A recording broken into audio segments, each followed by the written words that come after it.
Muito obrigado pelo convite, Arco Futuro, Escola da Cidade, SESI. Prazer enorme aqui poder falar para vocês. Eu trouxe uma apresentação que, se eu fizer ela inteira, provavelmente eu vou ser vaiado a partir dos 10 minutos, mais ou menos, porque tem um monte de gráfico de macroeconomia, mas na segunda metade tem a parte que interessa. Eu vou mostrar para vocês a interface mais direta de economia com urbanismo logo após esse gráfico, mas eu coloquei esse gráfico para chamar a atenção, né, de um fenômeno que está impactando e provavelmente vai impactar de forma muito importante todo o mercado imobiliário e, como consequência, desenvolvimento das cidades. Né? Do que eu estou falando? Queda da taxa de juros. Então, aqui eu tenho um gráfico, não vou explicar os detalhes do cálculo, mas é um cálculo de taxa de juros básica, baseado na Selic. E o que a gente percebe, eu começo aqui de janeiro de 2002, vou até agora, é uma enorme tendência de queda de taxa de juros real. Não vou gastar muito tempo com isso, mas a minha provocação é essa. Né? Se a gente quer entender as cidades, a gente tem que incluir no nosso pacote, na nossa caixa de ferramentas analíticas, uma compreensão de taxa de juros. Por que taxa de juros é importante para o mercado imobiliário? Porque ele define o mercado imobiliário, o desenvolvimento das cidades são fenômenos tipicamente de longo prazo, né? Portanto, custo de produção de imóveis, né? Custo de eu financiar um imóvel, custo de eu alugar e comparar com minhas eventuais aplicações, tudo isso está relacionado com taxa de juros. E quando a taxa de juros cai, né, eu tenho um enorme incentivo para mais produção imobiliária. O imóvel como um bem para investimento fica mais atrativo relativamente a outras alternativas e, portanto, atrai mais dinheiro para isso. Né? Então, eu não vou gastar mais tempo com isso, mas só para dar uma evidência, né, de como isso está começando a mudar a realidade do mercado. 2 semanas atrás, o Bradesco me chama para participar de um fórum de investimentos alternativos, e, pela primeira vez na história desse fórum, eles incluíram uma mesa com mercado imobiliário residencial. Qual que é a história agora mais conectada com a nossa realidade aqui de urbanismo e desenvolvimento de cidade? Tem toda uma área de economia, né, que estuda cidades e o desenvolvimento imobiliário, né, há muito tempo, séculos, né, e que, essencialmente, olha a dinâmica de mercado, né, e a interação entre essas dinâmicas e outras áreas da sociedade, particularmente governos, para identificar fenômenos como, né, onde as pessoas moram, onde as empresas se localizam, quais são os padrões de deslocamento na cidade, por que as cidades crescem, por que algumas cidades crescem, por que algumas cidades não crescem, por que outras, eventualmente, decrescem, por que uma cidade degenera e depois regenera, né? Por que setores econômicos escolhem cidades em um determinado momento e depois migram? Fenômenos, o que está por trás da migração, qual que é a economia por trás de fenômenos de imigração, e assim por diante. O que a gente percebe, e isso não é novidade para vocês, Tomás, se eu me empolgar aqui, você me corta, tá? O que a gente percebe é que, quando a gente olha para as chamadas paisagens econômicas, né, distribuição espacial das populações e empresas, né, as figuras que emergem são complexas. Por que elas são complexas? Porque a gente nem observa uma enorme cidade onde todo mundo mora, sei lá, uma enorme Gotham, Manhattan, e a gente não percebe também uma distribuição uniforme no espaço. O que a gente percebe é que a ocupação, a distribuição espacial da atividade, ela ocorre de forma concentrada em determinados pontos específicos do espaço. Então, a teoria que examina a economia das cidades é o que a gente chama de teoria das aglomerações. O que a gente quer explicar é exatamente esse padrão de concentração da atividade no espaço e como é que isso muda ao longo do tempo, quais são as dinâmicas por trás disso. Para entender isso, a gente tem que colocar num arcabouço lógico a existência de 2 tipos de forças. Né? Forças que atraem a atividade para um determinado lugar, né? Forças centrípetas, e forças que afastam as pessoas de determinados lugares. Se eu tivesse só forças de atração, todo mundo ia parar num lugar só.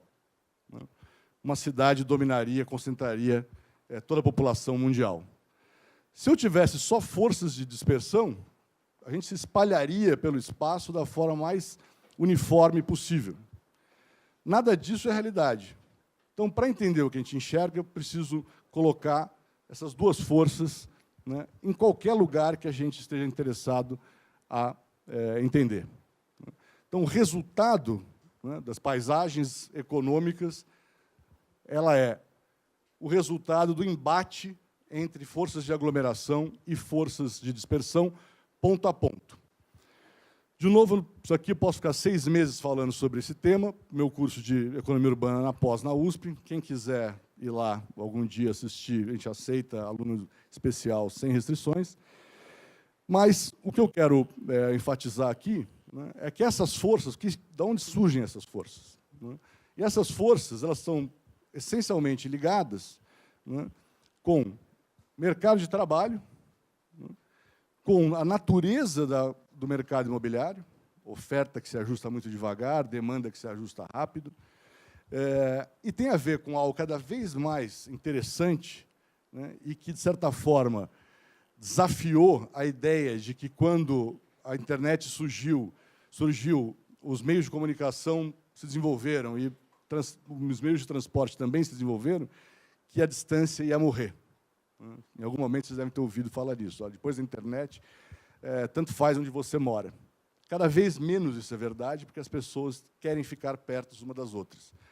E por que as pessoas querem ficar perto umas das outras? Entre vários motivos, porque elas gostam de interagir. Interação face a face ainda não conseguiu ser substituída por nenhum meio de comunicação à distância.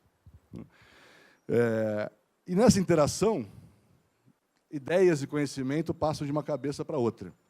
E no mundo que a gente está preocupado muito em inovação, em criatividade, né, a proximidade se mostra cada vez mais forte como um fator disso.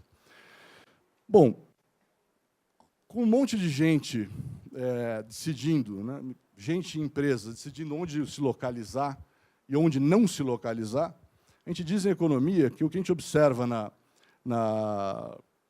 no espaço, né, é o resultado de pessoas ou agentes votando com os seus pés.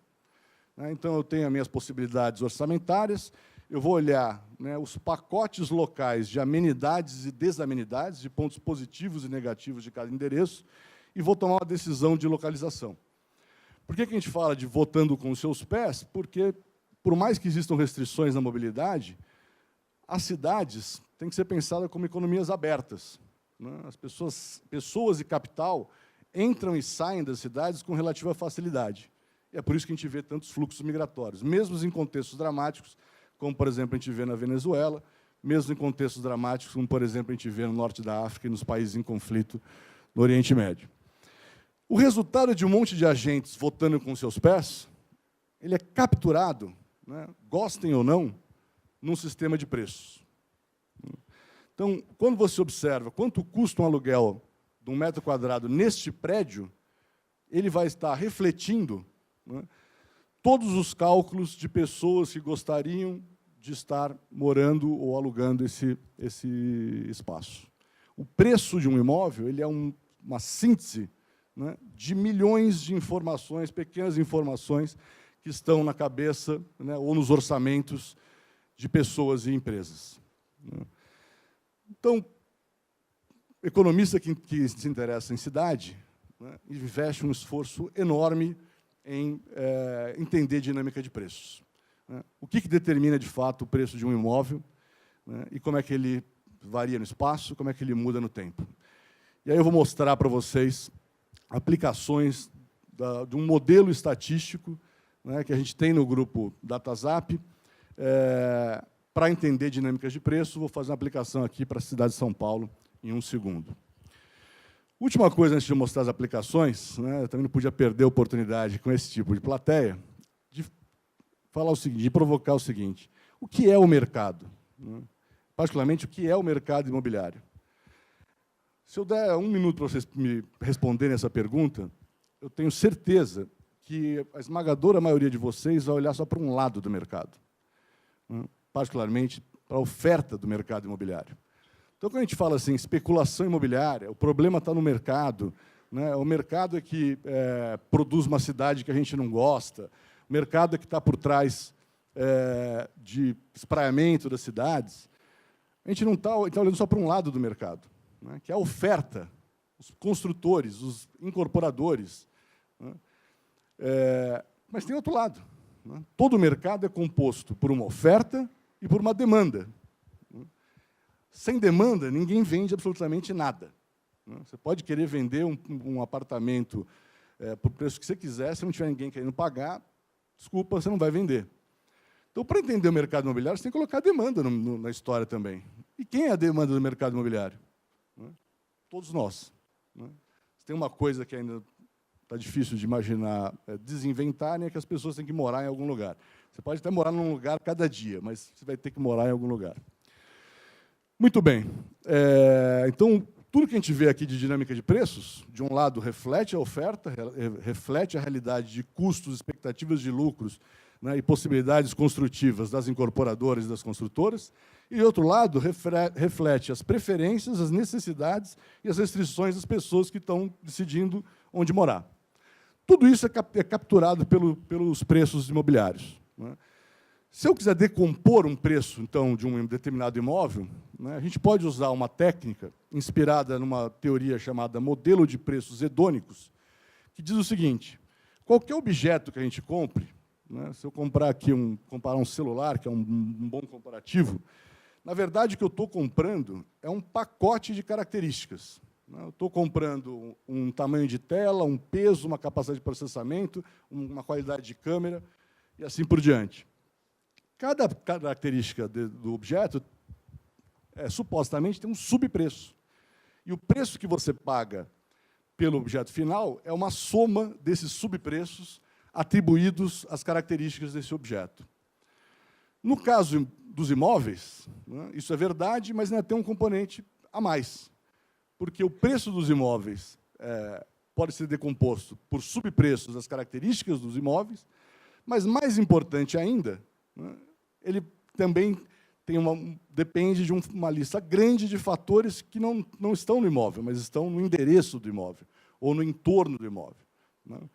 Então, a técnica aqui é assim: eu decomponho o preço do imóvel numa lista de subpreços associados às características do próprio imóvel e uma outra lista de subpreços associados às características do endereço do imóvel. Se eu tenho uma base gigante de dados com preço de imóvel e características dos imóveis e mais características dos endereços, eu consigo estimar um modelo econométrico, na linguagem mais comum, criar um algoritmo, vamos dizer assim, em que você me dá as características do imóvel, me dá o endereço do imóvel, eu te solto como resultado o preço de venda e o preço do aluguel do imóvel. Imóvel a imóvel. A gente tem feito isso há 3 anos e meio na DataZap, a gente tem esses modelos de preço para mais de 30 cidades, e estamos mostrando isso na academia, nos governos e para o setor privado já há bastante tempo. Muito bem. O que a gente aprende, né, quando a gente começa a olhar para esses modelos de preço? Primeiro, que a variação, né, de preço é uma coisa muito grande, né?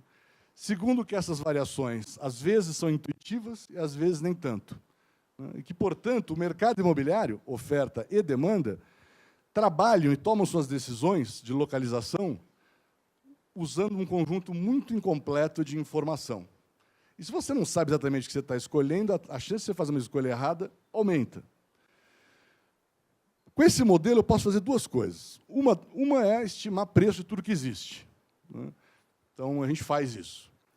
Mas, mais legal ainda, principalmente num contexto de urbanismo, é usar o modelo para fazer simulações. E eu vou mostrar um tipo de simulação que a gente faz aqui. Qual que é a ideia? Eu pego um imóvel, né, fixo a tipologia desse imóvel e vou mudando o imóvel de endereço, e aí calculo o preço desse mesmo imóvel em diversos endereços da cidade. Se as características estão fixas, a única coisa que faz o preço subir ou descer é a variação nas características dos lugares. né? É o quão atrativo ou não um lugar é. E, com isso, a gente consegue ter um olhar mais refinado, né, sobre a cidade, onde é bom e onde é ruim morar na cidade.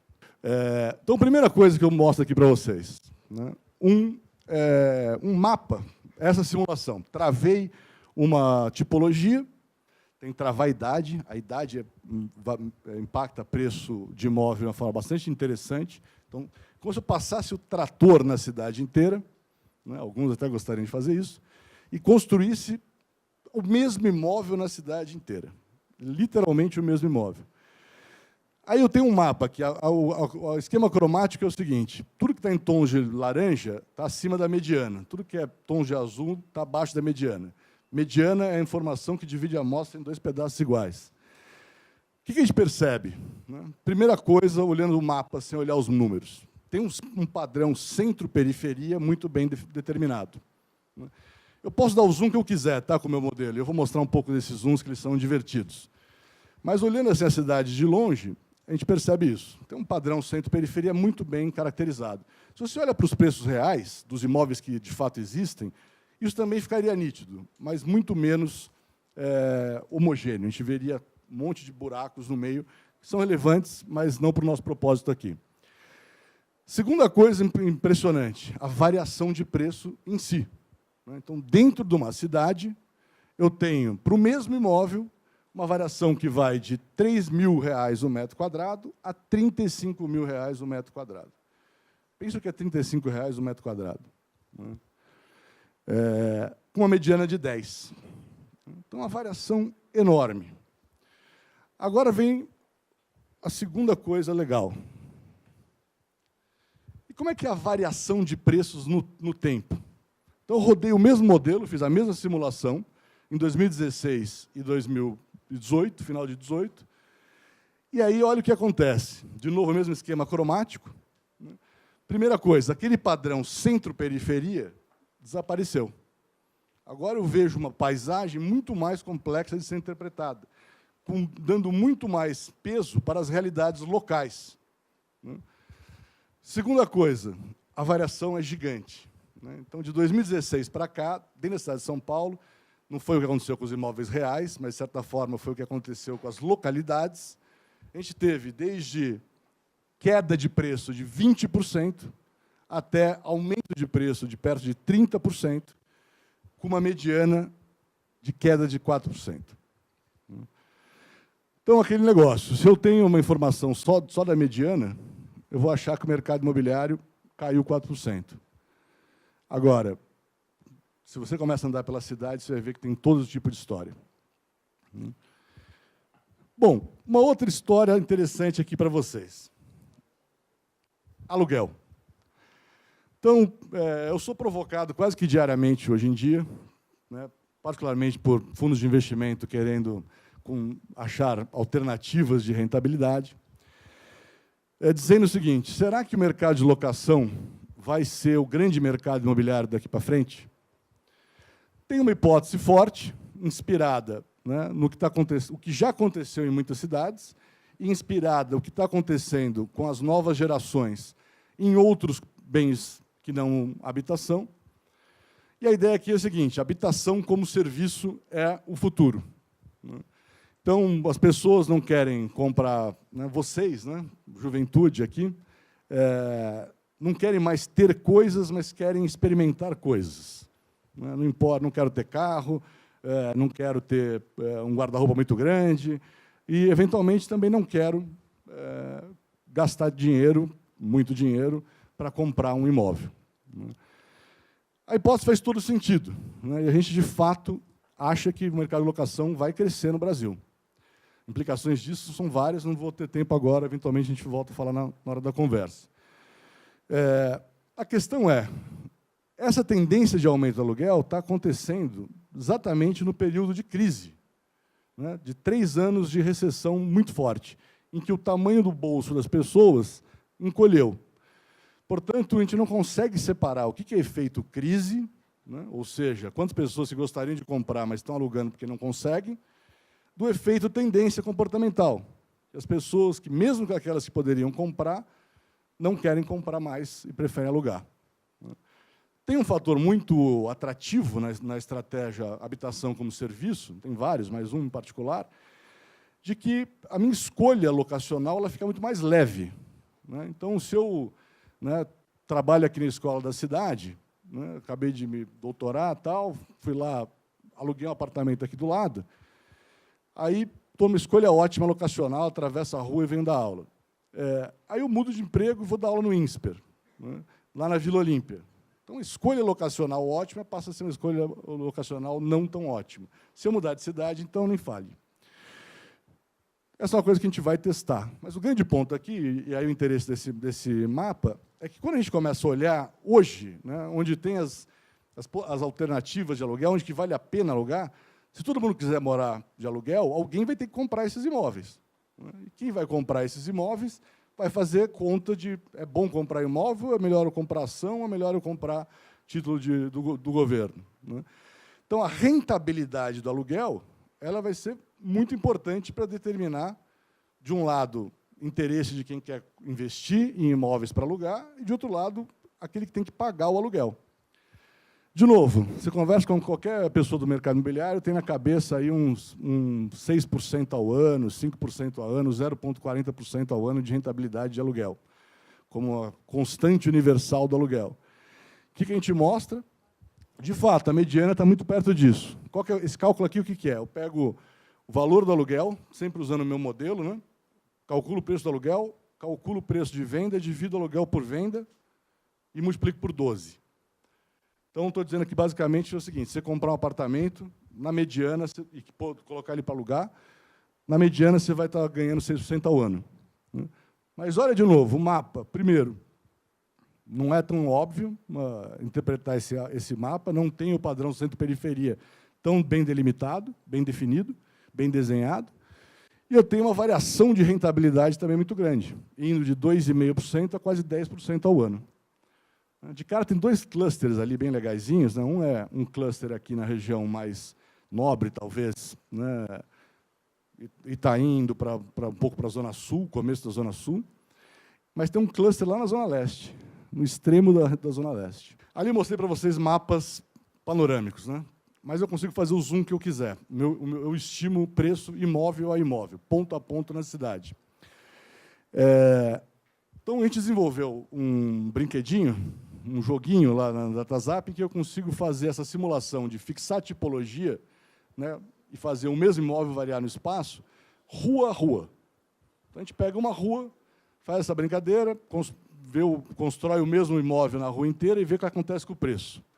E o que emerge dessa análise bem fina, são padrões completamente inesperados. E é nesse momento que eu ganho o mercado, a oferta imobiliária. Porque isso aí nenhum corretor, nenhum vendedor consegue olhar. Você precisa ter um microscópio para entender essa dinâmica. Que rua é essa? Fradique Coutinho. Acho que quase todo mundo conhece a Fradique Coutinho. Começa aqui à esquerda, na Rua dos Pinheiros, e vai até a Rua Natingui, no início da Vila Beatriz, cruzando Pinheiros e a Vila Madalena. Olha o que acontece com o preço se eu tivesse o mesmo imóvel construído em toda a Fradique Coutinho. Primeira coisa, não tem nada de trivial. É um troço que tem vários picos e vários vales, com tamanhos diferentes. Segunda coisa, se você pegar do menor vale para o maior pico, você está falando em torno de 20% de diferença no preço para o mesmo imóvel na mesma rua. E aí, entender isso nem sempre é intuitivo. Então, a primeira coisa interessante, lá na Rua dos Pinheiros tem uma estação de metrô. O preço deveria ser alto perto de metrô, as pessoas gostam de morar perto de metrô, mas não tão perto. Então, eu tenho que andar um pouquinho, me afastar um pouquinho para o preço começar a ganhar nível. Depois cai tudo, all the way até a esquina da Cardeal com a Fradique. Quem conhece a região sabe que é realmente o pior ponto do lugar, passar ônibus, tem um comércio um pouco não dos mais nobres. Pois sobe, outra coisa interessante, o maior pico de preço é no meio da muvuca da Vila Madalena, Rua Aspicuelta.